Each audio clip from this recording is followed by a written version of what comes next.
আসসালামু আলাইকুম দর্শক, প্রত্যাশা করছি আপনারা ভালো আছেন সবাই। নেক্সাস টেলিভিশনের স্বাস্থ্য বিষয়ক নিয়মিত আয়োজন কেমন আছেন অনুষ্ঠানে আপনাদের স্বাগত জানাচ্ছি। আমি ডাক্তার মোহাম্মদ আনোয়ারুল আলম। স্বাস্থ্য সম্পর্কিত বিভিন্ন বিষয় নিয়ে আমরা কথা বলি।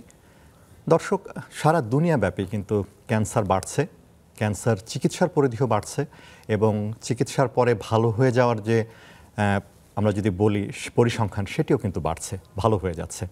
আমরা এমন একটা বিষয় নিয়ে আজকে কথা বলতে চাই, আমাদের দেশের ক্ষেত্রে যদি বলি একটু নতুন একটা বিষয়, সেটা হচ্ছে যে ক্যান্সার আক্রান্ত যে সমস্ত রোগী তাদের ফার্টিলিটি প্রিজার্ভেশন, এই বিষয়টা নিয়ে আজকে আমরা একটু কথা বলতে চাই। আমরা জানি যে অনেকেই ক্যান্সার আক্রান্ত হচ্ছেন, চিকিৎসা নিচ্ছেন, কিন্তু চিকিৎসার পরে একটা বিষয় তাদের থেকেই যায়।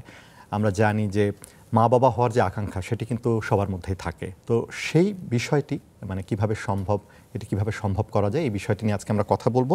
আমাদের বিষয় ক্যান্সার আক্রান্ত রোগের ফার্টিলিটি প্রিজার্ভেশন।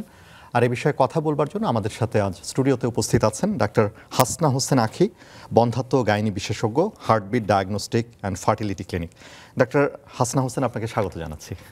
নেক্সাস টিভিকেও অনেক ধন্যবাদ। আসলে এরকম একটি কারেন্ট ইস্যু এবং আমার মনে হয় এটা নিয়ে কথা বলা আমাদের এখন সময় চলে এসেছে এবং সচেতনতা তো তৈরি করাও আমাদের ডক্টরদের মধ্যে প্লাস পেশেন্টদের মধ্যেও দরকার, জরুরি। জি দর্শক, জি আপনারা চাইলে কথা বলতে পারেন, সরাসরি পর্দায় দেখানো নম্বর রয়েছে, আপনারা ফোন করতে পারেন। এই বিষয়ে যদি আপনাদের কিছু জানার থাকে, কোনো প্রশ্ন থাকে, আপনারা করতে পারেন। আমাদের যে বিশেষজ্ঞ রয়েছেন তিনি আপনাদের প্রশ্নের উত্তর দেবার চেষ্টা করবেন। আমরা আলোচনায় যাই। ডাক্তার হাসনা, আমরা শুরুতে একটু জেনে নিই যে আসলে বন্ধ্যাত্ব জিনিসটা কি। আচ্ছা, বন্ধ্যাত্ব বলতে গেলে আমরা বলতে হয় যখন কোনো দম্পতি 1 বছর নিয়মিত মেলামেশা করার পরও বাচ্চা কনসিভ করতে ব্যর্থ হয়, তখন আমরা ওই পেশেন্টকে বা দম্পতি যুগলকে বন্ধ্যাত্ব বা সাবফার্টাইল পেশেন্ট আমরা বলে থাকি। আচ্ছা, তো এখন একটু আসি যে এই বিষয়টা আমরা জেনে নিলাম।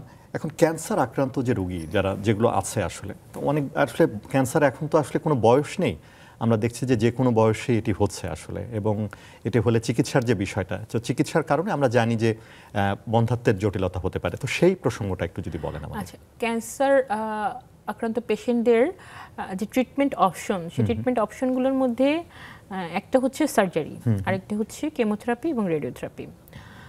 তো সার্জারি যদি যৌনাঙ্গে হয় তাহলে ওটা বন্ধ্যাত্ব তৈরি করবে, আর যদি যৌনাঙ্গে না হয়, অন্য কোথাও হয়, সেক্ষেত্রে ম্যাক্সিমাম পেশেন্টকে কিন্তু আমাদের কেমোথেরাপি অথবা রেডিওথেরাপি দিতে হয়। আচ্ছা, তো কেমোথেরাপি এবং রেডিওথেরাপির একটা সাইড এফেক্ট হচ্ছে এটা আমাদের স্পারমেটোজেনেসিস প্লাস ওজেনেসিস, অর্থাৎ ডিম তৈরির ক্ষমতা এবং ছেলেদের শুক্রাণু তৈরির ক্ষমতাকে হ্রাস করে ফেলে।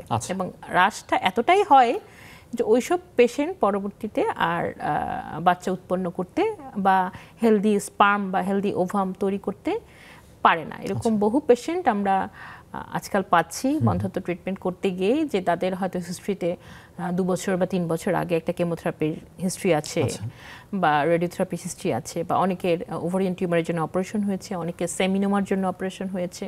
তো এরকম বহু পেশেন্ট আমাদের কাছে আসতেছে এবং আমাদের তখন কিন্তু খুব একটা কিছু করার থাকে না।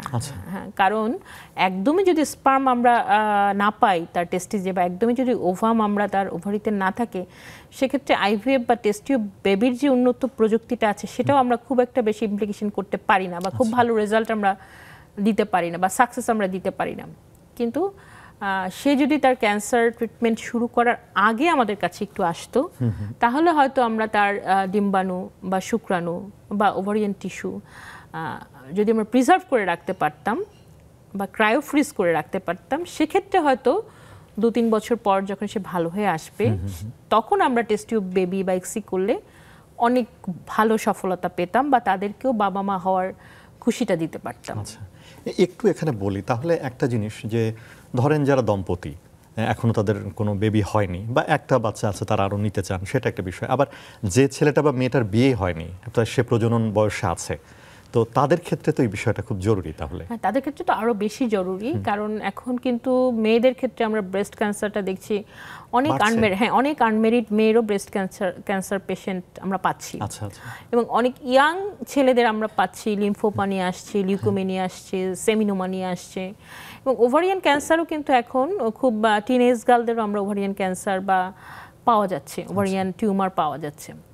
তো তো এইসব পেশেন্টদের জন্যই অনকোফার্টিলিটি বা এই ধরনের যে কনসেপ্টটা নিয়ে আমরা কাজ করছি, অনকোফার্টিলিটিতে তাদের জন্যই, যে অন্তত তারা ক্যান্সার চিকিৎসা শুরু করার আগে যদি তাদের শুক্রাণু, ডিম্বাণু অথবা ওভারিয়ান টিস্যু যেটা ফিজিবল, যার জন্য যেটা প্রযোজ্য, সেটা যদি ক্রায়ো ফ্রিজ করে রেখে দেয়, তাহলে পরবর্তীতে সে যখন আলহামদুলিল্লাহ সুস্থ হয়ে যাবে, তখন যাতে সে আবার বাবা মা হতে পারে বা তার ফ্যামিলিটা যাতে কমপ্লিট করতে পারে, এটার জন্য এই অনকোফার্টিলিটি ইউনিটের ধারণাটা বা কনসেপ্টটা সারা দুনিয়াতে তৈরি হয়েছে বা অনেক বহির্বিশ্বে কিন্তু খুব ভালো প্রচলিত আছে। আমাদের দেশে হয়তো এখনো ওভাবে প্রচলন শুরু হয় নাই, কিন্তু আমাদের পার্শ্ববর্তী দেশগুলোতেও কিন্তু এটা প্রচলন আরো অনেক আগে থেকেই হয়েছে এবং এটা হচ্ছে। তো আমাদের দেশের সুবিধাগুলো তৈরি হচ্ছে আর কি। অবশ্যই সুবিধাগুলো তৈরি হচ্ছে, এই জন্যই তো আমরা কথা বলছি। আমাদের দেশে যাদের আইভিএফ সেন্টার আছে, মোটামুটি যে কটা আইভিএফ সেন্টার আছে, 11-12টা আইভিএফ সেন্টার আমাদের আছে, তারা এই সুবিধা দিতে পারবে। এটা এমন কোনো কঠিন কিছু না যেটা করা যাবে না, জাস্ট হচ্ছে একটু সমন্বিত, যদি আমরা চিকিৎসাটাকে সমন্বিতভাবে করতে পারি, তাহলে আমার মনে হয় এটা বাংলাদেশেও খুব সাকসেসফুলি আমরা ইমপ্লিমেন্টেশন করতে পারবো। তো এখানে একটু ওই জায়গাটাতে আসি আসলে, যে সমন্বিত চিকিৎসার যে ব্যবস্থা আসলে, তাহলে ক্যান্সার চিকিৎসার ক্ষেত্রে একটা রোগীর আসলে আমরা যে সমন্বিত চিকিৎসার কথা অনেকেই আমরা আলোচনা করেছি যে একটা সমন্বিত চিকিৎসা দরকার, তো সেখানেও এই বিষয়টাও আসলে এখন বোধহয় যুক্ত করা উচিত। হ্যাঁ, অবশ্যই যুক্ত করা উচিত, কারণ যারা অনকোসার্জন বা গাইনো অনকোলজিতে আছেন অথবা শুধু মেডিকেল অনকোলজিস্ট হিসেবে কাজ করছেন, তাদেরকে কেমোথেরাপি হোক, রেডিওথেরাপি হোক বা সার্জারি করুক, আগে তো ফ্যামিলি হিস্ট্রি তাকে নিয়ে নিতে হবে, যে তার বিয়ে হয়েছে কিনা, বাচ্চা কাচ্চা আছে কিনা, এটা তো তাকে অবশ্যই নিতে, এবং এই অপশনটাও তাকে কাউন্সেলিং সহ বুঝিয়ে বলতে হবে। ম্যাক্সিমাম পেশেন্টই আমরা যখন পাই তখন তারা হয়তো বলে আমাদের তো কেউ এভাবে বলেই নেই যে এই ধরনের অপরচুনিটি আমাদের ছিল বা এটা করা যায়, বা অনেক পেশেন্ট হয়তো এভাবেও বলেছে যে হয়তো যদি তারা আমাদের বলতো তাহলে আমরা লাগলে বহির্বিশ্বে গিয়েও আমরা এটা করে রাজি ছিল, বাট ম্যাক্সিমাম পেশেন্টের ক্লেম হচ্ছে তারা জানে না যে এই ধরনের কোনো অপরচুনিটি আছে, ফার্টিলিটি প্রিজার্ভেশন করা যায়, এই জিনিসটাই তারা জানে না। হয়তো আমাদের সার্জনরা যারা অপারেশন করেছেন তারাও হয়তো কাউন্সিলিং এর সময় বলেননি, বা বললেও সেভাবে তাদেরকে বোধগম্য তাদেরও হয়নি, হতে পারে। তো এক্ষেত্রে যারা অনকোলজির প্র্যাকটিস করেন তাদেরকে তো অবশ্যই সচেতন হতে হবে, কারণ ফ্যামিলি এটা আমাদের আজন্ম লালিত স্বপ্ন। হ্যাঁ, এটা মানে মানুষ চায় তার চিহ্নটা আরেকটা প্রজন্মের জন্য রেখে যেতে, সুতরাং এটাকে স্কেপ করার কোনো উপায় নেই। এবং আমরাও চিন্তা করছি বা চেষ্টা করছি, যেগুলো ক্যান্সার হসপিটাল আছে, যেমন আমি একটা ক্যান্সার হসপিটালের সাথে related, Hosena mission cancer general হসপিটালের ভিজিটিং কনসালটেন্ট, ওনাদের সাথেও আমি সমন্বিত হওয়ার চেষ্টা করছি, যাতে করে ওনাদের যে পেশেন্টগুলো আসে সেগুলো যাতে আমরা সার্ভিস দিতে পারি, এবং খুব কম মূল্যে একটা সার্ভিস দেওয়ার আমার চিন্তাভাবনা আছে, যেহেতু ক্যান্সার পেশেন্টগুলো এমনি হচ্ছে একটু সাফারার থাকে, কারণ একটা বার্ডেন তাদের ক্যান্সার ট্রিটমেন্টের জন্য একটা বিশাল বড় বার্ডেন তাদের উপর থাকে। তো সেই বার্ডেনকে ওভারকাম করে আবার আইভিএফ এর একটা কস্ট বা এই ক্রায়োফ্রিজিং এর একটা কস্ট, তার উপর আরেকটা বড় বার্ডেন হয়ে যায়। তো সেক্ষেত্রে অনেক পেশেন্ট যে যারা একটু পোর্ট থাকে বা একটু থাকে, তারা হয়তো ওইভাবে অনেক সময় এটার ক্ষেত্রে মানে ওই জিনিসটা বোঝার ওদের ধারণা ছিল আগে তো বাঁচবো তারপর তো হ্যাঁ, কিন্তু যারা মোটামুটি সলভেন্ট, তারা আবার চায় যে খরচ হলেও আমার আগে আমি এটা করি। কিন্তু ছেলেদের ক্ষেত্রে খরচটা খুব যে বেশি হয় তা না, ছেলেদের ক্ষেত্রে আমরা হয়তো 1000-20 টাকার মধ্যেই আমরা 20,000-এর মধ্যেই ক্রায়ো প্রিজার্ভ করে রাখতে পারি, কিন্তু মেয়েদের ক্ষেত্রে যেটা ঝামেলা, স্পার্মের ক্ষেত্রে হ্যাঁ এটা আমরা করতে পারি, কিন্তু মেয়েদের ক্ষেত্রে যেটা ঝামেলা হয়, মেয়েদের ক্ষেত্রে ওভামটা তো পিক আপ করতে হয় এবং স্টিমুলেশন দিয়ে ডিমগুলো বড় করতে হয়, মানে আইভিএফ এর পুরো প্রসিডিউরটাই আমাদের করে যেতে হয়। এবং যেহেতু সময় কম থাকে, কারণ সে কেমো রেডিও একটা সাইকেল শুরু করবে, সেজন্য আমরা তো খুব বেশি সময় নিতে পারি না। আমরা এই ক্ষেত্রে র্যান্ডম সাইকেল শুরু করি, যেমন 10-15 দিনের একটা স্টিমুলেশন দিয়ে বা 8 থেকে 10 দিনের স্টিমুলেশন দিয়ে আমাদের কাজ হচ্ছে যত তাড়াতাড়ি ডিমগুলো আমাদের কালেক্ট করে রাখা যায়। তো এই ক্ষেত্রে একটা কস্ট, একটা বিশাল একটা কস্ট, 2.5 থেকে 3 লাখ টাকার একটা কস্ট তাদের থাকে। তো এটাও একটা বিশাল ব্যারিয়ার হয়ে যায়, কারণ সে তখন ক্যান্সারের ট্রিটমেন্টের টাকার যোগান দিবে না, এখানে এই ফার্টিলিটি প্রিজার্ভেশনের টাকাটা যোগান দিবে। তো এখন এটাও একটা বিষয়, তো এটাও আমি হোসেনা মিশন ওনাদের সাথে কথা বলছি, নানান জায়গায় কথাবার্তা বলছি, এক্ষেত্রে কোনো ফান্ড পাওয়া যায় কিনা বা কোনো পাওয়া যায় কিনা, যাতে ওদের যদি ড্রাগসটাও মানে যে ড্রাগসগুলো দিতে হয় ম্যাক্সিমাম আমাদের বাইরের ড্রাগস দিতে হয়, ড্রাগের খরচটাও যদি কোনো ফান্ড থেকে আমরা দিতে পারি তাদের, বিশেষ করে ক্যান্সার পেশেন্টদের, তাহলে হয়তো আমরা ক্রায়োপ্রিজার্ভেশন সহ বাকি কাজটা বা আমাদের যেটা আসে সেটা আমরা ফ্রি অফ কস্ট বা একটা লো কস্টে আমরা করে দিতে পারতাম। তো বিষয়গুলো যেহেতু নতুন, আমার মতো আরো যদি 10 জন ডক্টর এগিয়ে আসে, সেটাই বলছি যে যখন এটা বাড়বে, পরিধিতা যখন বাড়বে, মানুষের মধ্যে যখন মানুষ জানবে বা অনেকেই যখন এটা করবেন, সেটা একটা বিষয়, তখন হয়তো খরচটা করা যাবে, মিনিমাইজ করা যাবে। আবার ক্যান্সার পেশেন্টের জন্য অনেক ধরনের অনেক ফান্ডও আসে, হয়তো তখন যখন কাজ বাড়বে হবে তখন হয়তো আমরা সেগুলো, বিভিন্ন প্রজেক্ট থাকে বহির্বিশ্বের, তো সেগুলো হয়তো আমরা তখন হয়তো রিচ করতে পারবো। তার আগে আসলে আমাদের আগে শুরু করতে হবে। একটা জিনিস এখানে বলি আসলে ডাক্তার হাসনা, সেটা যে আমরা বলছিলাম শুরুতে যে ক্যান্সার কিন্তু বাড়ছে আসলে, এবং ইয়াং এজেও তো আপনি দেখছেন যে ক্যান্সারের রোগীর সংখ্যা বাড়ছে। মেয়েদের মধ্যে আপনি বললেন যে ব্রেস্ট ক্যান্সার কিন্তু এখন অনেক বেশি বাড়ছে, ছেলেদের মধ্যেও তো আমরা দেখছি। এবং যে কোনো ক্যান্সারই যখনই আপনি চিকিৎসাটা শুরু করছেন তখনই তো তার মানে পার্শ্ব প্রতিক্রিয়া থাকছে, বিশেষ করে এই ক্ষেত্রে যে কোনো ক্যান্সারই কিন্তু আপনার এই ঝুঁকিটা থাকবে। হ্যাঁ, তো সেই জায়গায় আসলে আমার মনে হয় বিশেষ করে যাদের বয়স কম, যারা যেমন আপনি বললেন যে ধরেন যে একটা মেয়েদের ক্ষেত্রে জটিলতার বেশি, তো এখানে আরও জটিলতা আছে। ধরেন যে যখন একটা মেয়ে ধরেন বিয়ের আগে তার হয়তো ম্যালিগনেন্সি ধরা পড়লো, তারপরে হয়তো সে ভালো হয়ে গেল, ভালো হয়ে যাওয়ার পরে এই প্রবলেম যদি হয়, তখন তো আবার বিয়ের সময় একটা আমরা জানি যে তখন তো আবার একটা প্রবলেম তৈরি হয়। হ্যাঁ, বিয়ের সময় তো এগুলো নিয়ে দেখা যায় অনেক গার্জিয়ান বা শ্বশুরবাড়ির লোকজন বিলিভও করতে চায় না যে তার হয়তো ক্যান্সার পেশেন্টকে বিয়েও করতে চায় না। আবার অনেকে এটাও মনে করে যে অপারেশন হয়েছে মানে, অনেকে তার কি সিজার হয়েছে, তার আগে কি বিয়ে ছিল, অপারেশনের স্টেজ মার্কটা নিয়েও এমন অনেক পেশেন্ট হয়েছে যে আমাকে ছাড়পত্র ভেরিফাই করতে হয়েছে, বা তাদের বিয়ের আগে তাদের পাত্রপক্ষদের সাথে কথা বলতে হয়েছে যে এই রোগীর অপারেশন আমিই করেছি, তার ওভারিয়ান টিউমার ছিল, এখন সে সুস্থ, এখন তার সমস্যা নাই, সে এখন বিয়ে করতে পারবে, তার বাচ্চা হবে, এই ধরনের আশ্বাসও তাদের দিতে হয়েছে। তারপর তাদের বিয়ে হয়েছে। এরকম অনেক উদাহরণ আমার ছোট্ট ক্লিনিক্যাল লাইফেও আমার অনেক উদাহরণ আমাকে ফেস করতে হয়েছে। তো মেয়েদের তো এইসব সমস্যা থাকবেই, থাকবেই। তবে মেয়েরা এখন এডুকেটেড হচ্ছে, ক্যারিয়ার সচেতন হচ্ছে, নিজেরা ইন্ডিপেন্ডেন্ট হচ্ছে, সেক্ষেত্রে মা হওয়ার চয়েসটাও আসলে তাদের এখন অনেকটা নিজেদের উপর চলে যাচ্ছে। তো ওইসব চিন্তা ভাবনা করলে সে তো তার এমব্রায়ো বা এগ ফ্রিজ করে রাখতেই পারে, এমব্রায়ো তো না, একটা ফ্রিজ করে রাখতেই পারে। আর পাত্রপক্ষর কথা বললে এটা একদিনে তো আর সব কুসংস্কার মৃত্যু পরিবর্তন হবে না। যখন দেখবে একটা ছেলে এরকম একটা ক্যান্সার পেশেন্টকে বিয়ে করছে, তখন অন্যরাও আবার যখন অনুপ্রাণিত হবে না, ও যখন বিয়ে করছে, ও হ্যাপিলি ম্যারিড আছে বা ও বাচ্চা করছে, তখন হোয়াই নট মি।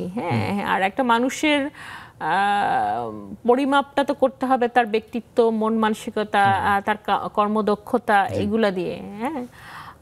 তো ওই বিবেচনাগুলো যদি আমাদের ছেলেরা করে, তখন এই ইস্যুগুলা আসলে অনেক কমে আসবে বা এগুলা মাইনর হয়ে যাবে, তখন তার ভিতরের সৌন্দর্যটাই মেজর হয়ে যাবে, আমি মনে করি সেটা জিনিসটা সহজ হবে আর কি। তো আপনি ছেলেদের বিষয়টা একটু আসি, কারণ বন্ধাত্ব শুধু মেয়েদের না, ছেলেদের।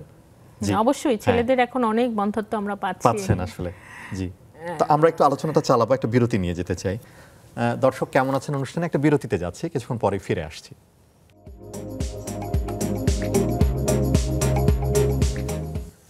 দর্শক একটা বিরতি নিয়ে ফিরে এলাম, কেমন আছেন অনুষ্ঠানে। আমরা কথা বলছি আজকে ক্যান্সার আক্রান্ত রোগীর ফার্টিলিটি প্রিজার্ভেশন, আর এই বিষয়ে কথা বলবার জন্য আমাদের সাথে বিশেষজ্ঞ হিসেবে রয়েছেন ডাক্তার হাসনা হোসেন আখি, বন্ধাত্ব ও গাইনি বিশেষজ্ঞ, heartbeat diagnostic and fertility clinic. আমরা তো বিষয়টা জানলাম আসলে আপনার কাছে যে প্রিজার্ভেশনের ব্যাপারে। একটু ছেলেদের বন্ধাত্বের বিষয়ে আসি, তাদের ক্ষেত্রে আপনারা কিভাবে করেন কাজটা? ছেলেদের কাছে কিন্তু খুব সহজ, খুবই সহজ। যদি কোনো ভাইয়া এভাবে ডায়াগনোসিস হয় যে তিনি ক্যান্সার বা তাকে কেমোথেরাপি দিতে হবে বা রেডিওথেরাপি দিতে হবে, অথবা যদি টেস্টিকুলার সেমিনোমা হয় বা টেস্টিকুলার জার্মিনোমা হয় বা তার যৌনাঙ্গের কোথাও কোনো সার্জারি লাগবে, সেক্ষেত্রে সে যেখানে ক্রায়োপ্রিজার্ভেশন করা যায়, ম্যাক্সিমাম আইভিএফ সেন্টারগুলোতে ক্রায়োপ্রিজার্ভেশনের সুবিধাটা আছে, সেখানে এসে মাস্টারবেশন করে তার সিমেন্টটাকে দিবে। সেই সিমেন্টটা আমরা মাইক্রোস্কোপে একবার একটু দেখে নেই যে তার কাউন্ট টাউন সব ঠিক আছে কিনা। দেখার পরে আমরা ক্রায়োপ্রিজার্ভেশনের যে সিস্টেমটা নাইট্রাস অক্সাইড দিয়ে গ্যাস দিয়ে করা হয়, ক্রায়োপ্রিজার্ভেশনে আমরা শুক্রাণুটাকে আর কি আপনারা প্রিজার্ভ করেন, প্রিজার্ভ করে রাখি। তার আগে একটু মিডিয়া দিয়ে ওয়াশ করে নিতে হয়, একটু ট্রিটমেন্ট করে তারপর আমরা শুক্রাণুগুলোকে আপনারা রাখতে পারেন। ফ্রিজ করে কতদিন রাখতে পারেন? এটা আসলে অনেক আনলিমিটেড, অনেক বছর রাখা যায়, তবে খুব বেশি দিন রাখলে একটু কোয়ালিটি আগের চেয়ে কমে যেতে থাকে, বাট এটা বহু বছর পর্যন্ত রাখা যায়, বহু বছর পর্যন্ত ভালো থাকে। আচ্ছা, ভালো থাকে। যখন উনি আবার বাবা হওয়ার ইচ্ছা পোষণ করবেন তখন আমরা ক্রায়ো ক্যানে আমরা ছোট ছোট এরকম ভলিউম ছোট ছোট পাইপ থাকে বা ছোট ছোট ক্যানের মতো থাকে, ওগুলোর মধ্যে আমরা ক্রায়ো যে ক্যান থাকে একটা আমাদের গ্যাস সহ নাইট্রোজেন গ্যাস, সেটার মধ্যে আমরা রেখে দেই। তো যখন আবার উনি বাবা হওয়ার ইচ্ছা প্রকাশ করবে, ওনাকে যখন আমরা টেস্ট টিউব বেবি বা আইভিএফের জন্য প্রিপারেশন নিব, তখন ওই ক্রায়ো ক্যান থেকে আমরা এগুলো বের করে দয়িং বলে আমাদের আর কি, আবার গরম করে দয়িং করে, মানে এটা শুক্রাণুটা আবার অ্যাক্টিভেশন করা হয় দয়িং করে, মিডিয়া দিয়ে দিয়ে অ্যাক্টিভেশন করি। ওই অ্যাক্টিভ স্পাম দিয়ে আমরা ইক্সি একটা পদ্ধতি আছে, ইক্সি করা যায়, আইভিএফও করা যায়, করে আমরা আবার ওই টেস্ট টিউব বেবির যে পদ্ধতি, সেই পদ্ধতি বাচ্চাটা তৈরি করে ওনার ওয়াইফের জরায়ুতে আমরা আবার দিতে পারেন। আচ্ছা, তাহলে ছেলেদের ক্ষেত্রে ব্যাপারটা মানে কম্পারেটিভলি ইজি, কম্পারেটিভলি ইজি, কারণ এই ক্ষেত্রে কোনো অপারেশনেরও তার দরকার নাই, কোনো কিছুরই দরকার নেই, ওনার সিমেন্টটা উনি নিজেই দিতে পারবেন। দিলে আমরা একটা কন্টেনারে সেটা নিয়ে আমরা একটু মাইক্রোস্কোপে আমরা একটু দেখবো, দেখে আমরা মিডিয়াতে হয়তো একটু ওয়াশ করে আমরা ক্রায়োপ্রিজার্ভ করে রাখবো। তাহলে এই ফ্যাসিলিটিস মানে এখন তৈরি হয়ে গেছে আমাদের দেশে। হ্যাঁ, যাদের আইভিএফ ল্যাব আছে অবশ্যই তাদের সব জায়গায় এটা ক্রায়োফ্রিজ করার কারণ যেহেতু বিষয়টা আমাদের দেশের জন্য একটু নতুন, কারণ প্রিজার্ভেশনটা তো যেহেতু লম্বা সময় আসলে, সেহেতু তারা এটা করছে। নাম রেজিস্ট্রি করা লেখা থাকে, নাম রেজিস্ট্রি লেখা থাকে, ওনারা পারে। এবং যেটা কারণ বন্ধ্যাত্ব আমরা যে এইসব পেশেন্টদের নর্মালি আইভিএফ করি, তাদেরও তো আমরা অনেকগুলো বাচ্চাই তৈরি করি, সেই বাচ্চাগুলো সবগুলো বাচ্চা তো আমরা একসাথে স্থানান্তরিত করি না বা ট্রান্সফার করি না, সেক্ষেত্রেও কিন্তু আমরা প্রিজার্ভ করেই রাখি। তো সেক্ষেত্রে ওটার সাথে ক্যান্সার পেশেন্টদের ওসাইট বা স্পার্ম প্রিজার্ভ আলাদা তো কোনো সিস্টেম না, একই সিস্টেমে, শুধু আমরা আলাদা করে আমাদের এই দিকটা একটু মনোযোগী হতে হবে, বা এই সুবিধাটা যে তারাও নিতে পারে এটা একটু মানুষকে জানানো। জি, আচ্ছা, এবার একটু মেয়েদের ক্ষেত্রে আসি, আসলে তাদের ক্ষেত্রে কি মানে প্রসেসটা কি? মেয়েদের ক্ষেত্রে প্রসেসটা একটু ঝামেলা, এই জন্য মেয়েদের ক্ষেত্রে তো ওভারিটা তো ইজিলি অ্যাক্সেসেবল না, এটা আমাদের পেটের ভিতরে একটা অঙ্গার, মানে যে ডিম্বাশয়টা, তো ও ডিম্বাশয় থেকে ওসাইট বের করার পদ্ধতি হলো আমাদের প্রথম কাজ হলো স্টিমুলেশন দিয়ে, ড্রাগ দিয়ে স্টিমুলেশন দিয়ে অনেকগুলো ডিম তৈরি করা, যেটা আমরা আইভিএফও করে থাকি। তো ডিমগুলো তৈরি হলে আমরা আগে ল্যাপারোস্কোপি দিয়ে করতে, এখন আমরা ট্রান্সভাজাইনালি আল্ট্রাসাউন্ড গাইডে একটু রোগীটাকে ডিপ সেডেশন বা একটু অ্যানেস্থেসিয়া দিয়ে। আমরা একটু ফোন নিয়ে নিই। জি দর্শক, আপনার প্রশ্নটা করুন। আসসালামু আলাইকুম। ওয়ালাইকুম আসসালাম। আমি একটু ডাক্তারের সাথে কথা বলতে চাই। জি, আমার বিবাহিত জীবন হচ্ছে 7 বছর পের হলো। জি, কিন্তু 2 বছরের মাথায় একটা বাচ্চা আসে, কিন্তু 1 মাসের ভিতরে বাচ্চাটা নষ্ট হয়ে যায়। জি জি। বাচ্চাটা নষ্ট হয় এইভাবে যে 1 মাস পেটে বয়স, তখন বাচ্চাটা নষ্ট হয়ে যায়, ব্লিডিং হয়, জ্বর হয়, জি জি, এইভাবে নষ্ট হয়ে যায় আমার ওয়াইফের বাচ্চা। তো এই বিষয়ে 2বার বাচ্চাটা নষ্ট হয়ে গেছে। তো এই বিষয়ে কিভাবে ট্রিটমেন্ট নিতে পারি আমি অনেক ডাক্তার দেখাইছি, কিন্তু কোনোভাবে আর বাচ্চা আসছে না। প্রায় 5 বছর চলছে এখন। 5 বছরে কোনো বাচ্চা আসে না এখন আর। আচ্ছা, বুঝতে পারছি। ওনার হিস্ট্রিটা হচ্ছে রিকারেন্ট প্রেগন্যান্সি লস, যদিও 2বারকে আমরা রিকারেন্ট প্রেগন্যান্সি লস বলবো না, তারপরে 2টা বাচ্চা যেহেতু ওনার নষ্ট হয়েছে, ভাইয়া হয়তো থরো ইভ্যালুয়েশন আপনার হয়েছে, আমি ধরে নিলাম যে আপনার হরমোন প্রোফাইলগুলো দেখানো হয়েছে কিনা, টর্চ স্ক্রিনিংটা করা হয়েছে কিনা, করতে পারেন দর্শক। অ্যান্টি ফসফোলিপিড পরীক্ষাগুলো হয়েছে দর্শক, লুপাস অ্যান্টিকোয়াগুলেন্ট এগুলো করা হয়েছে কিনা? অনেক পরীক্ষাগুলোই করা হয়েছে, সেগুলোতে কোনো সমস্যা আপনার ধরা পড়েনি তো? জি না। আচ্ছা, এখন ম্যাডাম আপনারা তো বেশি সময় দেন না, তো বিষয়টা হচ্ছে কি, আমি কি ডাক্তার দেখাতে পারি এই বিষয়ে? অবশ্যই আপনি বন্ধ্যাত্ব বিশেষজ্ঞ দেখাবেন, অবশ্যই আপনি বন্ধ্যাত্ব বিশেষজ্ঞই দেখাবেন। আর আরেকটা বিষয় আমি জানতে চাচ্ছি যে আপনার যে 1 মাসে বাচ্চাগুলো নষ্ট হয়ে যায়, এই বাচ্চার হার্টবিটগুলো আসে কিনা? জি না, হার্টবিট আসার আগেই নষ্ট হয়ে যায়। আচ্ছা, হার্টবিট আসে না, এটা হচ্ছে ওনার, তাহলে এটা একটা জন্মগত ত্রুটির জন্য হতে পারে ভাইয়া। সেক্ষেত্রে কি আপনার ক্যারিওটাইপিং করানো হয়েছিল কিনা ওই বাচ্চাগুলার, বা আপনাদের দুনো বাবা মায়ের ক্যারিওটাইপিং করানো হয়েছিল কিনা? হয়তো এটা বিষয়টা হচ্ছে আমার ওয়াইফটা একটু প্রতিবন্ধী ম্যাডাম, বুঝতে পারলেন, পা প্রতিবন্ধী। এখন সেক্ষেত্রে আপনাদের দুজনের ক্যারিওটাইপিংটা আমার মনে হয় একটু করানো নিট। আর যেহেতু প্রোডাক্টে সে সময় করানো হয় না, আপনার দুজনের ক্যারিওটাইপিংটা আপনারা করে দেখতে পারেন যে এক্ষেত্রে কোনো ঝামেলা আছে কিনা। আর অনেক সময় আমরা ইন্ডিয়াতে যেটা মানে বাইরের দেশে ফিশটাও করাই, যদিও বাংলাদেশে ফিশটা এখন পর্যন্ত কোথাও হয় না, তো ওগুলো করি। আর রুটিন অ্যান্টিলুপাস, তারপর thyroid, diabetes, VDRL, torch screening, rubella, এগুলো তো আমরা দেখেই থাকি, এগুলো হয়তো ওনার দেখা হয়েছে।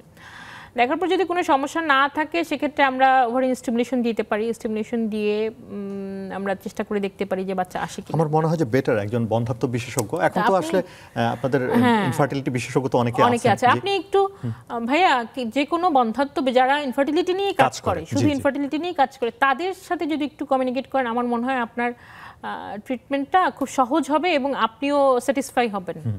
হ্যাঁ, কারণ গাইনি একটা বিশাল সাবজেক্ট, এখন ব্রাঞ্চ যেহেতু হয়ে যাচ্ছে, যে যার ব্রাঞ্চে গেলেই তার অপটিমাম চিকিৎসাটা সে পাবে।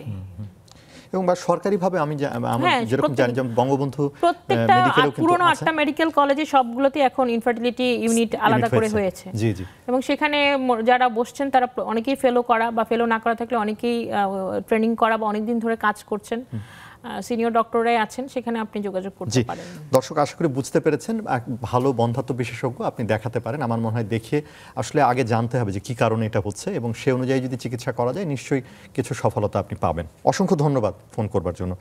আপনি বলছিলেন যে মেয়েদের যে বিষয়টা। আচ্ছা, মেয়েদের এখন আমরা যেটা হয় যে যখন কোনো ম্যালিগন্যান্ট পেশেন্ট, তাহলে একটা হচ্ছে যে ল্যাপারোস্কোপির মাধ্যমে নিতে হয় ডিমটা, নাকি? এটা ল্যাপারোস্কোপি এখন আর আমরা করি না, আমরা এখন টিভিএস গাইডেড আল্ট্রাসাউন্ড। তাহলে এটা কোনো সার্জারির মানে যে জটিলতা সেটা হচ্ছে না, শুধু টিভা দেই আমরা, একটু অ্যানেস্থেশিয়া, ডিপ সেডেশন অ্যানেস্থেশিয়া দিয়ে আমরা আল্ট্রাসাউন্ড যে প্রব, টিভিএস প্রব, তার সাথে আমাদের ওভাম পিকআপ নিডল থাকে আর কি, ওটা আমরা TVS guided ovum pickup needle দিয়ে সাকশন মেশিন থাকে, আমরা ওভামগুলো পিকআপ করে নেই।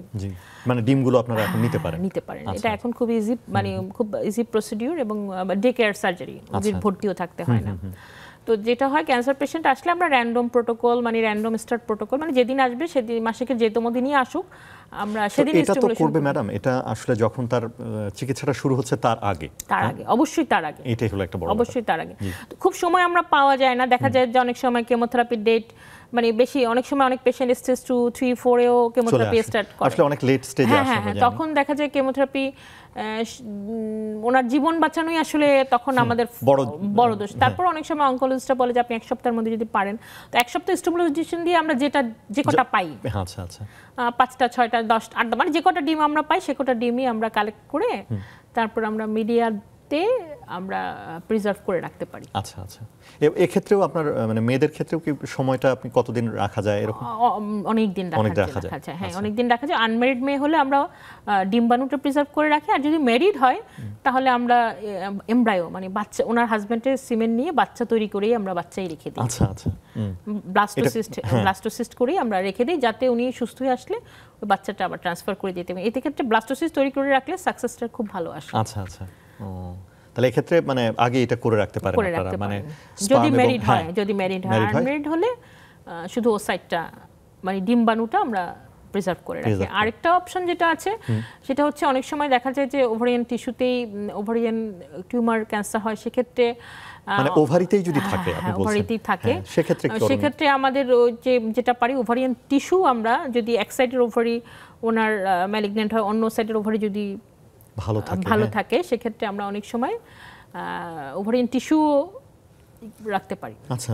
ওভারিয়ান টিস্যু আমরা ফ্রিজিং করে রাখতে পারি, ওটারও সিস্টেম আছে। ওই ওভারিয়ান টিস্যু যে ফ্রিজ করে রাখলাম, সেটা যখন ওনার কেমোথেরাপি বা রেডিওথেরাপি শেষ হবে, পরবর্তীতে ওই ওভারিয়ান টিস্যুর অংশটা আমরা আবার ল্যাপারোস্কোপির মাধ্যমে আমরা রিপোজিশন করে দিতে পারি। রিপোজিশন করে দিলে আবার ওই ওভারিতেও অনেক সময় ভালো ফলিকল আসে বা ডিম্বাণু তৈরি হয়, এবং সেটা দিয়েও সে কনসিভ করতে পারে। আচ্ছা।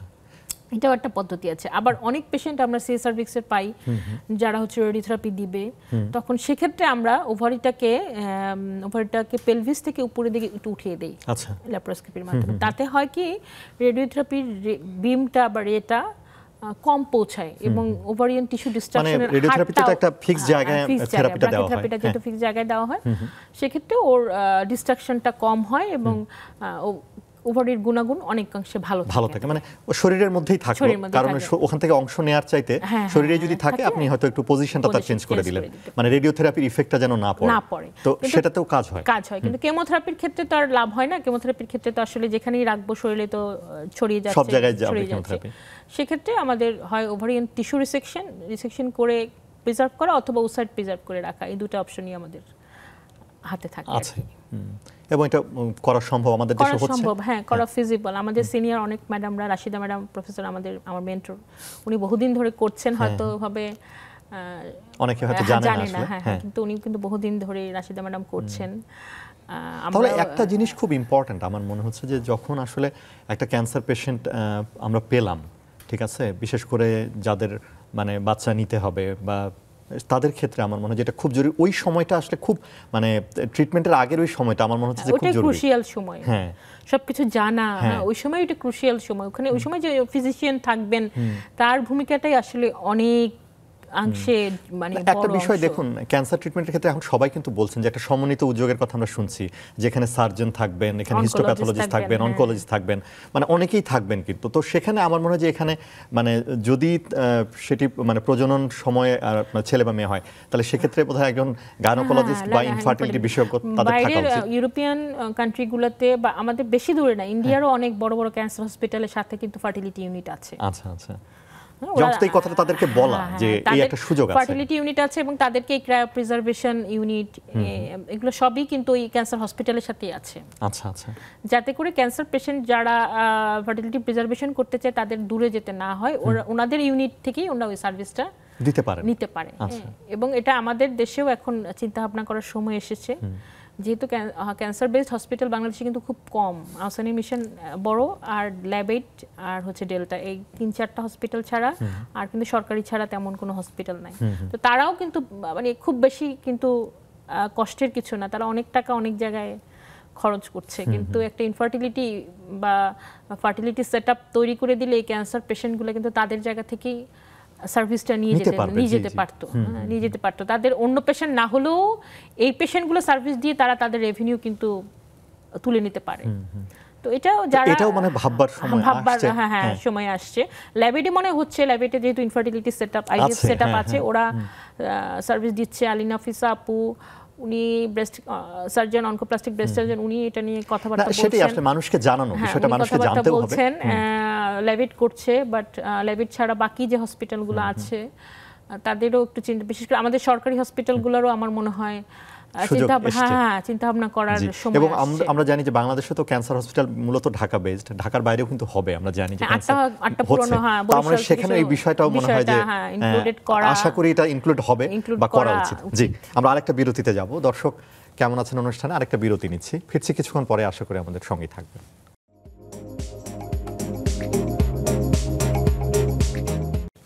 দর্শক আরও একটা বিরতি নিয়ে ফিরে এলাম। কেমন আছেন অনুষ্ঠানে আমরা কথা বলছি ক্যান্সার আক্রান্ত রোগীর ফার্টিলিটি প্রিজার্ভেশন, এবং আমাদের সাথে বিশেষজ্ঞ হিসেবে ডাক্তার হাসনা হোসেন আখি রয়েছেন। আমরা বলছিলাম যে কিভাবে প্রিজার্ভেশনটা আমরা করব ছেলেদের ক্ষেত্রে, মেয়েদের ক্ষেত্রে, এগুলো নিয়ে আমাদের আলোচনা হচ্ছিল। আরেকটা বিষয়ে আমরা একটু জানতে চাই, সেটা হলো যে মেয়েদের একটা সমস্যা আমরা জানি, এন্ডোমেট্রিওসিস, আমরা বলছিলাম অবশ্য অফ এয়ারে যে এটা কিন্তু বাড়ছে এই সমস্যাটা। তো এর ক্ষেত্রেও তো জটিলতা তৈরি হয়, তাদের বন্ধ্যত্বের ঝুঁকি অনেক বেশি। তো সেক্ষেত্রে মানে আপনাদের কি করা যেতে পারে? ওরাও কিন্তু ফার্টিলিটি প্রিজার্ভেশনের একটা পেশেন্ট, এক ধরনের পেশেন্ট, যদিও তাদের ক্যান্সার না, বাট এন্ডোমেট্রিওসিস ডিজিজটা যেহেতু ক্রনিক প্রোগ্রেসিভ ডিজিজ, এটা লাইক কিন্তু ক্যান্সার। এটা মানুষ মারা না গেলেও মানুষকে ভোগায় অনেক, মানে মেয়েদেরকে বিশেষ করে ভোগায়। এবং আমাদের ক্লাইমেট চেঞ্জ বলেন, আমাদের জীবনযাত্রার পরিবর্তন বলেন, যাকেই আমরা দায়ী করি না কেন, আমরা কিন্তু এখন অনেক এন্ডোমেট্রিওসিসের পেশেন্ট পাচ্ছি। তো এন্ডোমেট্রিওসিসের পেশেন্টগুলো পাচ্ছি এবং তারা বন্ধ্যাত্ব নিয়েই আমাদের কাছে আসছে। এবং যখন আসছে তখন অনেক সময় অনেক আমাদের ডক্টর গাইনোকোলজিস্টরা দেখা যায় একটা ল্যাপ্রোস্কোপি অপারেশন করে ফেলে বা ওপেন করেই চকলেট সিস্ট অপারেশন করে ফেলে। তাতে করে যে সমস্যাটা হচ্ছে সেটা হচ্ছে তাদের এগ রিজার্ভ এমনিই কম থাকে, এগের রিজার্ভ আরো কমে যায়। আচ্ছা আচ্ছা। যখন ওভারিতে একটা অপারেশন করা হয় তখন চকলেট সিস্ট অ্যাসপিরেশন হোক, সিস্টেকটমি হোক, যাই করা হোক না কেন, তাদের কিন্তু ওটার প্রভাব, হ্যাঁ ওই প্রভাবটা পড়ে ডিমের উপর গিয়ে। তো এবার যে ইস্ট্রির প্রোগ্রামটা আমস্টারডামে হলো নেদারল্যান্ডসে, এবারও কিন্তু এন্ডোমেট্রিওসিসের জন্য ওরা নো সার্জারি বলছে, হ্যাঁ বলছে নো সার্জারি। কারণ সার্জারিতে এন্ডোমেট্রিওসিসের যাদের মানে ফ্যামিলির, সেক্ষেত্রে দেখা যায় যে সার্জারি আমি করি না কেন খুব ভালো রেজাল্ট আসে না, বরং আরো তাদের এএমএইচ এর উপরই এটার প্রভাব পড়ে। সেক্ষেত্রে এন্ডোমেট্রিওসিস পেশেন্টদের জন্য ট্রিটমেন্ট, যারা বন্ধ্যাত্বে ভুগছেন তাদের জন্য প্রথম ট্রিটমেন্ট অবশ্যই আইভিএফ বা চেস্ট টিউব বেবি। আর যে মেয়ে এন্ডোমেট্রিওসিসের পেশেন্ট কিন্তু সে এখনই বাচ্চা নিতে প্রস্তুত না বা বিয়ে হয়নি, সেক্ষেত্রে সে চাইলে তার ওসাইট বা ওভারি সে প্রিজার্ভ করে রাখতে পারবে। আচ্ছা আচ্ছা। যেভাবে আমরা ক্যান্সার পেশেন্টদের করি ঠিক সেই একইভাবে সে ওভারি প্রিজার্ভ করে রাখতে পারবেন। এন্ডোমেট্রিওসিস পেশেন্ট ক্ষেত্রেও সে প্রযোজ্য। এবং পরবর্তীতে তখন যখন সে মা হতে চায়, আমরা টেস্ট টিউব বেবি বা আইভিএফ পদ্ধতির মাধ্যমে বাচ্চা তৈরি করে তার জরায়ুতে আমরা স্থাপন করতে পারি। তাহলে এন্ডোমেট্রিওসিসের ক্ষেত্রেও এটা একটা মানে অপশন হতে পারে। অবশ্যই এটা খুবই ভালো অপশন। এবং এটা আমরা এখন এন্ডোমেট্রিওসিস পেশেন্টদের ক্ষেত্রে ল্যাপ্রোস্কোপির চেয়ে আমরা আইভিএফ এর জন্যই বেশি বলি। কারণ ল্যাপ্রোস্কোপি করেও খুব একটা বেশি ন্যাচারাল প্রেগন্যান্সি আসলে ওদের আসে না। আচ্ছা। এবং যত সময় যেতে থাকে ততই তাদের এগ ডিস্ট্রাকশন হয়ে থাকে, বেশি হয়। যেমন যখন আমাদের কাছে আসে দেখা গেল তখন তার এমএইচ 1 এর উপরে থাকলো, 1 বছর পর রোগী নানান জায়গা থেকে ঘুরে টুরে যখন আসে দেখা যায় আমাদের কাছে লো এমএইচ 0.5 0.3 নিয়ে আসে, তখন কিন্তু আমরা দিলেও খুব ভালো ডিম পাই না বা বাচ্চা আমরা খুব সাকসেস করতে পারি না। তো এন্ডোমেট্রিওসিসের পেশেন্টদের জন্য আমরা বরাবরই যখনই আমাদের কাছে আসে আমরা আইভিএফ এর পরামর্শই দেই। অনেকেই প্রথমে আসলে বাংলাদেশে যেহেতু আইভিএফটা এখনো ওইভাবে সহজলভ্য হয়নি বা মানুষও সচেতন আইভিএফ সম্পর্কে, তাদের একটু মিথ বা একটু কুসংস্কার মনের মধ্যে এখনো আছে।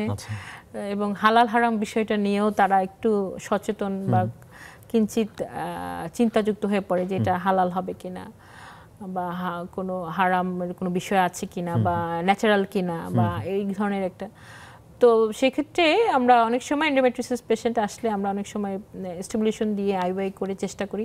ম্যাক্সিমাম ক্ষেত্রে আসলে এন্ডোমেট্রিওসিস পেশেন্টদের ন্যাচারালি কনসিভ করার হারটা কম। কারণ ওদের এক তো ডিম তৈরি হয় না, ডিম তৈরি হলেও টিউবোপেরিটোনাল যে রিলেশনশিপটা সেটা হ্যাম্পার থাকার জন্য ফেলোপিয়ান টিউব দিয়ে ডিমটা ঠিকমতো ক্যারি করে না, ফার্টিলাইজেশনটা হয় না, ফার্টিলাইজেশন হলেও ইমপ্ল্যান্টেশন হয় না। এইসব সমস্যার জন্য এদের বন্ধ্যাত্ব সমস্যাটাও অনেক বেশি এবং আইভিএফ ফেইলিউরের হারও এন্ডোমেট্রিওসিস বেশি। তো সবকিছু মিলিয়ে আমাদের এন্ডোমেট্রিওসিস পেশেন্টদের জন্য আমাদের এইসব অপশনগুলো আমরা দিই এবং এক্ষেত্রে আমরাও একটু সাইকোথেরাপি সমন্বিত চিকিৎসার অনেক সময় অনেক সময় আমরা বলে থাকি।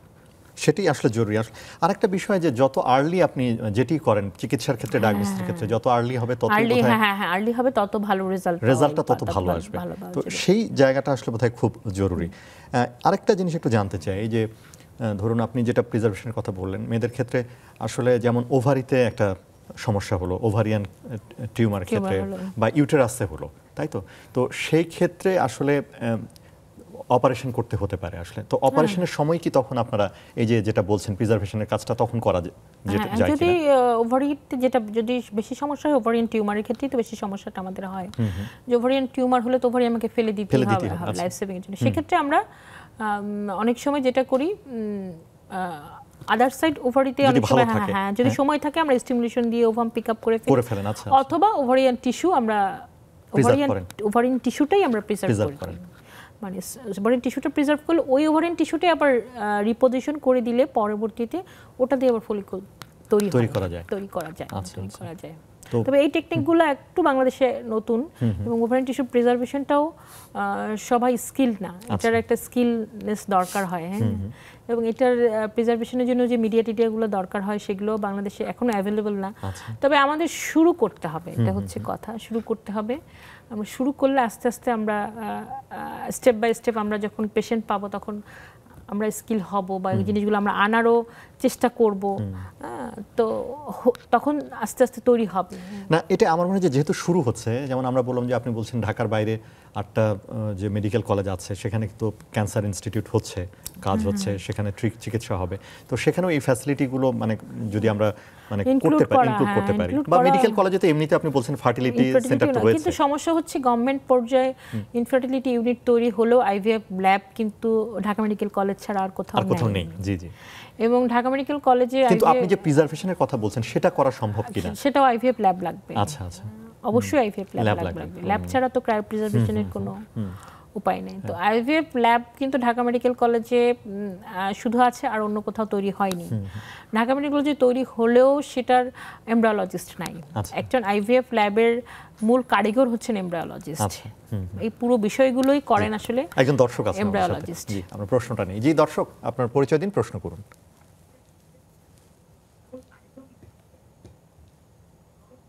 জি দর্শক, হ্যাঁ আমরা শুনছি, আপনি বলুন। আমার একটা জি দর্শক, হ্যাঁ আমার কারেন্ট গেছে, তো আমার একটা মেয়ে 25 বছর বয়স, জি,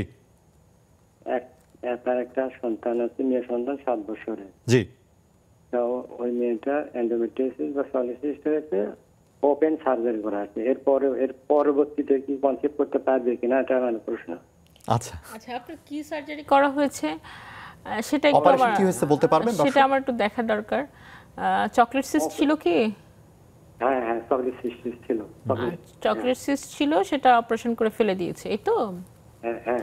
তো চকলেট সিস্ট অপারেশনের আগে কি আপনার এন্টি মুলারিয়ান হরমোন বা এএমএইচ নামে একটি পরীক্ষা করানো হয়েছিল কিনা? হ্যাঁ, ওগুলো করা হয়েছিল। এএমএইচ কত ছিল কি আপনি জানেন? ওগুলো আমাকে বলেনি তো। আচ্ছা, ওই যে আপুর এএমএইচটা একটু এখন দেখতে হবে যে ওনার এএমএইচ এর পরিমাণটা কিরকম আছে, এটা একটু দেখতে হবে। আর একটা টিভিএস আল্ট্রাসাউন্ড করে আমরা দেখি যে ওর 2 ওভারিতে ফলিকুল পরিমাণ কিরকম আছে, আর সাথে টিউব দুটো ওপেন আছে কিনা। আমরা স্যালাইনসোনিন করে আমরা টিউবটা দেখি। এগুলো যদি মোটামুটি ঠিক থাকে তাহলে আমরা স্টিমুলেশন দিলে অনেক সময় বাচ্চা ধরে। হ্যাঁ, অনেক সময় বাচ্চা ধরে। তো আপনার জন্য চিকিৎসা পদ্ধতি ওটাই যে আপনি আপনার মেয়েকে একটি ইনফার্টিলিটি স্পেশালিস্টের সাথে দেখিয়ে এই টেস্টগুলো একটু করিয়ে দেখবেন যে ওনার এই জিনিসগুলোর কি অবস্থা আছে। এই জিনিসগুলো যদি মোটামুটি ভালো থাকে ইনশাআল্লাহ আপনার মেয়ে মা হতে পারবেন। আপনার যেটা প্রশ্ন ছিল দর্শক, যে হতে পারবেন কিনা, হ্যাঁ, এই জিনিসগুলো দেখার পরে যদি এটা ফেভারেবল থাকে তাহলে সম্ভব। অসংখ্য ধন্যবাদ ফোন করবার জন্য। আমরা বলছিলাম আসলে যে তাহলে ওই যে একটা জায়গা যে আসলে সব জায়গায় ছড়িয়ে দেওয়া, এই যে মানে এটা যে করা যায়, এইটা মনে হয় যে সচেতন করা মানুষকে। হ্যাঁ, এটা মানে আমাদের দেশে আসলে এখনো আমাদের গাইনোকোলজিস্ট বলেন, আমাদের পলিসি মেকাররা বলেন, এখনো মৃত্যুর হার কমানোটাই তাদের মূল টার্গেট। মানে গাইনিতে আমাদের এখনো মূল টার্গেটই মাতৃমৃত্যুর হার করানো বা হসপিটাল ডেলিভারি করানো, এটা ইনশিওর করাটার মধ্যেই এখনো আমাদের মানে এই জায়গায় যে বন্ধাত্বের যে জায়গাটা, এই জায়গা নিয়ে এখনো কাজ আরো বেশি কাজ করতে হবে। জি, আমাদের সময় একেবারে শেষ। ডাক্তার হাসনা হোসেন আঁখি, অসংখ্য ধন্যবাদ আমাদের সাথে আলোচনায় যোগ দেওয়ার জন্য। এবং একটা নতুন বিষয় নিয়ে আমরা কথা বলছিলাম দর্শক, তো ওই একই বিষয় আসলে আসছে যে একটু সচেতনতা দরকার, বিশেষ করে ক্যান্সার চিকিৎসা যারা নেবেন তাদের ক্ষেত্রে এটা জরুরি যে তাদের ভবিষ্যতে মা বাবার যে বিষয়টা, সেই বিষয়টাকে লক্ষ্য রেখে সচেতন হতে হবে এবং সচেতনতার জায়গা তৈরি হয়েছে। এবং আমরা প্রিজার্ভ করতে পারি, যেটা বলছিলাম যে ফার্টিলিটি প্রিজার্ভেশনের যে ব্যাপারটা, সেটা কিন্তু বাংলাদেশে হচ্ছে এবং ভবিষ্যতে নিশ্চয়ই এটার পরিধি আরও বাড়বে। দর্শক, আপনারা ভালো থাকুন, সুস্থ থাকুন। সামনের দিনে নতুন কোনো বিষয় নিয়ে কথা হবে।